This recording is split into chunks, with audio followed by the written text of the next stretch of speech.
pastor é um dom. O pastor é um dom, ele não é um cargo estabelecido por Cristo, não é um cargo estabelecido. Foi dado ao homem dons para que no meio da igreja, meus amados, ele possa exortar, consolar e edificar a igreja pela palavra, não pelo que ele acha, não pelo que ele pensa, não pela religião. Mas os homens deturparam essa verdade. Os homens deturparam essa verdade e eles querem a glória de Cristo, eles se colocam no lugar de Jesus Cristo. Eles impõem aos homens rudimentos de homens, rudimentos de religiões, e a gente vê que o povo, meus amados irmãos, sofre. O povo sofre, o povo paga um preço por isso. Muitos homens destroem casamentos, muitos homens destroem vidas pelos seus achismos, não pelo que a palavra diz. As pessoas são espancadas, as mulheres são espancadas no meio de um casamento, e o homem diz a ela que pela Bíblia não pode. Então que Deus é esse? Eu pergunto, que Deus é esse que diz que te ama? Quando a senhora apanha o tempo todo, ele diz que não pode separar porque está escrito na Bíblia. Então que Deus é esse que te ama, meu amado? Como Deus pode te amar permitindo que a senhora apanhe, a senhora fica apanhando o tempo todo de um homem e dizendo que Deus não quer que separe? Então não consigo entender aonde está esse Deus de amor. E esses homens têm sacrificado essas vidas lá fora, meus amados, com essa situação de estar o homem no centro. O centro é Cristo. Cristo é o centro da igreja e não há outro. Todos nós somos. Jesus fez uma analogia à igreja dizendo que é um só rebanho e um só pastor. Quem é o pastor, meu amado? É Cristo. Então, o homem de Deus, ele se humilha, ele desce para que Cristo cresça, para que Cristo seja glorificado no meio da sua igreja. Porque a igreja dele não é igreja de homens, é igreja de salvos, é igreja de homens retos, dignos, homens lavados, remidos pelo sangue daquele que nos trouxe a salvação. Homem nenhum morre por ninguém. O homem pode até morrer pelo um da sua família, o homem pode até morrer por um primo, por um parente, mas um homem não vai morrer por aquele que está lá do outro lado do mundo, um africano daquele que sofre as mazelas que o próprio homem traz aos seus próprios irmãos. Nenhum deles morre porque ele não conhece. Ele não vou dar minha vida por um que eu não conheço. Mas um homem deu, o Jesus Cristo deu a sua vida por todos. Derramou o seu sangue que foi vertido na cruz e que já estava preparado antes da fundação do mundo. Então a igreja de Jesus Cristo, ela tem que entender, meu irmão, que antes de qualquer dogma de religião, que antes de qualquer coisa que o homem venha falar, a palavra é a verdade. Nós vamos ser salvos pela fé, somos salvos pela graça, mediante a fé. E isso não vem de nós, é dom de Deus. Então Deus deu o dom da salvação aonde? Na fé. Os que têm a fé, eles são os eleitos. Esses serão salvos porque ele deu a fé para que ele possa ser salvo. A fé não vem de nós, é dom, meu irmão. E o dom de Deus, eles são irrevogáveis. Deus não revoga nenhum dom. Se ele nos deu e é um dom, então ele jamais vai revogar. Ele deu e o que ele está dado, ele não volta atrás. Ele não é homem para que minta, nem filho do homem para que se arrependa. Então é dentro desses conceitos, meus amados irmãos, que nós vemos que Cristo exorta a igreja a não andar debaixo de dogmas de religião, mas andar debaixo de Jesus Cristo, da doutrina cristã, que veio através de quem, meus amados? De um homem que ele dotou para trazer essa revelação à igreja de Cristo.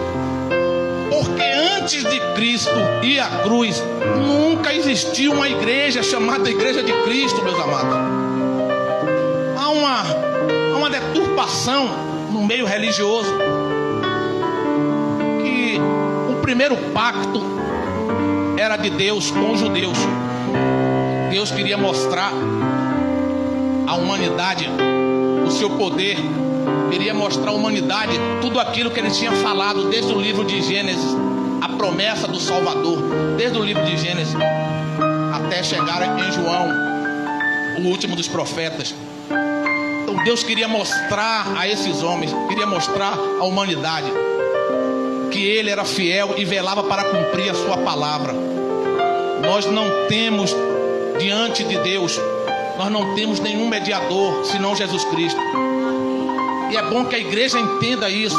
não são pelos dogmas das religiões, porque esses dogmas que se discutem aí fora são dogmas religiosos. São homens que interpretam a Bíblia segundo os desejos de onde ele está servindo, aonde ele está edificado ali. Então, esse é o pensamento humano, não o pensamento de Cristo. O pensamento de Deus, o pensamento de Cristo Jesus é que todos nós sejamos um só nele. Os homens preparavam, os homens como guias, eles preparavam os homens e depois ele enviava: ide pregai.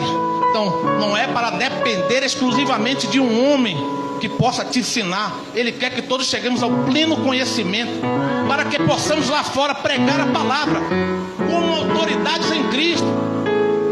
Não é ficarmos dependentes exclusivamente o tempo todo de que um homem possa ficar nos ensinando por toda a vida e a gente não cresça no conhecimento e na graça de Cristo Jesus. Esse é o desejo, meu amado. Nós estamos nos reunindo como igreja, mas possamos estar em qualquer lugar. Seremos igreja quando estivermos reunidos com outros. Não importa as denominações, não importa as placas. Isso são coisas que a religião vem deturpando e infelizmente muitos que não estão com os olhos iluminados, a mente iluminada, não tem a salvação que está na mente. Nós temos que pregar para que o homem seja salvo, como diz 1 Timóteo capítulo 2, versículo 3 ao 5. A salvação é bom e agradável a Deus que todo homem seja salvo. Salvo de quê, meu amado? Salvo na mente, porque a salvação é pela graça. Então é salvo na mente, salvação da mente, para que o homem tenha o quê? O descanso. Eles vivem o tempo todo hoje aí falando pra gente que Jesus vai voltar, Jesus vai voltar, vai ter um anticristo, o anticristo vai não sei o quê, a terceira ordem mundial. Aí eu te pergunto, amados, nós que temos a paz que Ele nos deu, nós nos preocupamos com isso? Não. Eu falo sempre para eles, meus amados, pode vir a terceira guerra mundial, pode vir um templo em Jerusalém, pode vir o que tiver, eu descanso porque Ele me prometeu e Ele é fiel para cumprir.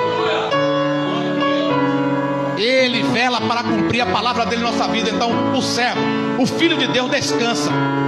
O Filho de Deus não se abala. Eles são como os montes de Sião, não se abalam, mas permanecem para sempre. A igreja não toma posse da palavra, meus amados. A igreja, infelizmente, que está aí fora, ela não toma posse da palavra. A igreja está debaixo de servidão de homens, vivendo o que o homem com seus próprios lábios professam, mas não pela palavra. Os homens estão dizendo que há um diabo que faz e acontece, quando a Bíblia diz no livro de Êxodo capítulo 20 versículo 4: não terás nenhum Deus diante de mim. Nenhum, porque esses deuses aí não existem. Então se eu creio que o diabo existe, eu estou colocando um Deus diante dele. Eu estou colocando um Deus diante dele. Eu estou burlando a palavra do Senhor. Eu estou dizendo que eu não confio nele como único Deus e Salvador. Então, meus amados, vocês verem a falta de discernimento que há na igreja. Que a igreja quer viver uma fantasia de que o diabo existe, que isso, que aquilo, e os homens vão colocando essas pessoas, esses irmãos, debaixo dessa morte espiritual. Mas o Senhor veio para nos libertar. O Senhor veio para nos libertar. O Senhor é fiel e vela para cumprir a palavra da nossa vida. Ele nos libertou. Ele nos trouxe a palavra da graça, a palavra que nos traz a salvação, que nos traz o descanso, a palavra que nos faz crer que Deus é fiel e vela para cumprir a palavra dele na vida de cada um de nós que somos a igreja. Verdadeiramente nós somos as meninas dos olhos de Deus, porque Deus nos ama incondicionalmente. Deus não nos ama como o homem vê, mas como Ele mesmo mostra para todos nós através da sua palavra. Jesus fala no livro de João capítulo 3 versículo 16 que Deus amou o mundo de tal maneira que deu seu Filho unigênito, para que todo aquele que nele crê não pereça, mas tenha a vida eterna. Então quem crê tem a vida eterna, porque foi Ele que escolheu. Ele diz em João 3,17 que o Filho do Homem não veio para condenar o mundo, Ele veio para salvar o mundo. Então a palavra que nós devemos pregar é a palavra da reconciliação, não a palavra de morte, a palavra da destruição. Nós não estamos separados de igreja, nós não somos desigrejados, porque da igreja de Cristo ninguém nos tira. A igreja de Jesus Cristo não é parede, a igreja de Jesus Cristo são pessoas reunidas no nome dele. E quando não é, nós somos o templo do Espírito. Quando nós estamos só, nós somos o templo do Espírito, aonde ele habita. Então, aonde nós chegarmos como igreja, onde nós chegarmos, nós temos autoridade para pregar a verdade da palavra. Não importa os dogmas que vêm de homens, não importa os dogmas que vêm da religião, mas importa dizer que Jesus Cristo é o Senhor e fora dele não há outro. Infelizmente vivemos uma fé lá fora, onde as pessoas crerem no diabo, e a religião usa esse diabo para colocar as pessoas debaixo de uma servidão. A nossa fé, ela tem uma vertente do judaísmo. O cristianismo tem uma vertente do judaísmo. Então, para conhecer a palavra, nós temos que ter referências para que nós possamos entender. Então, quando se escreveu a Bíblia, os escribas que escreveram a Bíblia, eles deram sentido ao que eles escreveram. Mas infelizmente a religião deturpa o que eles ensinaram. Por quê? Porque a religião traz ao homem os seus benefícios que ele quer. E é isso que a igreja tem que estar liberta. Meus amados, não é a religião que salva. Não é nós estarmos num lugar que eles chamam de igreja que salva. Porque nós não estamos debaixo de servidão de religião nem de homens. Nós estamos debaixo do governo de Cristo, e é pela palavra da verdade. Quem está debaixo do governo de Deus está debaixo dessa palavra, não debaixo de governo humanos, debaixo de governo de homem, debaixo de religião, que o próprio homem se inspira em falar aquilo que ele acha e o que ele quer falar. Isso aí, cada qual pode falar o que quer, mas a nossa fé, ela tem que estar edificada na palavra da verdade. Nessa palavra, não há homens governando a igreja de Cristo. O único governador da igreja de Cristo é aquele que é o Senhor. O Senhor é dono. O Senhor é o dono. Quando nós chamamos alguém de Senhor, chamamos até erradamente, mas por uma questão de um respeito, de uma cultura, nós chamamos de Senhor. Mas Senhor é o dono. O Senhor na Bíblia, ele é o dono, aquele que comprou a igreja. E se ele comprou, meu amado, como que a igreja pode ser atacada por um diabo, e Deus vai ficando de braço cruzado, vendo o diabo atacar as pessoas e não faz nada? E depois o próprio diabo sai e Deus diz: vou lhe castigar o homem para colocar ele no inferno. Então, meus amados, por aí vocês verem que a fé lá fora é uma fé irracional. Quando nós lemos a Bíblia, nós temos algo que chama exegese, que é a interpretação de texto. Então, quando a pessoa vai ler a Bíblia, ela tem que interpretar o que o autor da Bíblia está dizendo.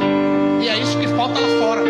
Os homens não interpretam, os homens param de acordo com a religião deles, beneficia eles. Então é dessa maneira que nessa manhã eu gostaria de deixar essa pequena exortação à igreja. A igreja somos nós, todos nós somos iguais diante de Deus. Nesta igreja não há pastor, não há bispo, não há irmãos em Cristo.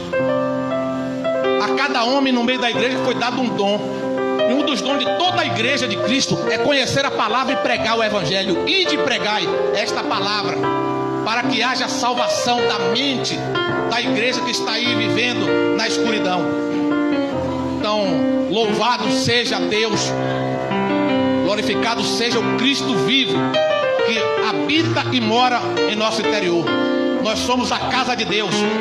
A casa de Deus, ela não tem vigas, ela não tem placa, ela tem um coração onde só Jesus Cristo habita. Graça e paz, e eu louvo a Deus pela oportunidade nesta manhã.